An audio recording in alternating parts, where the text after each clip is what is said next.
अगदी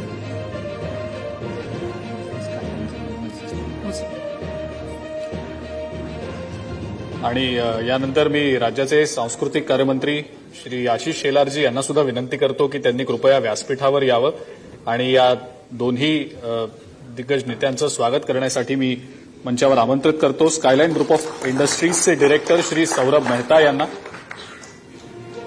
त्यांचं जोरदार टाळ्यांनी स्वागत करूया आपण. लोकशाही मराठीचे मॅनेजिंग एडिटर विशाल पाटील आपल्यासोबत व्यासपीठावर आहेतच.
लोकशाही मराठी ऐका, पहा, जागरूक रहा.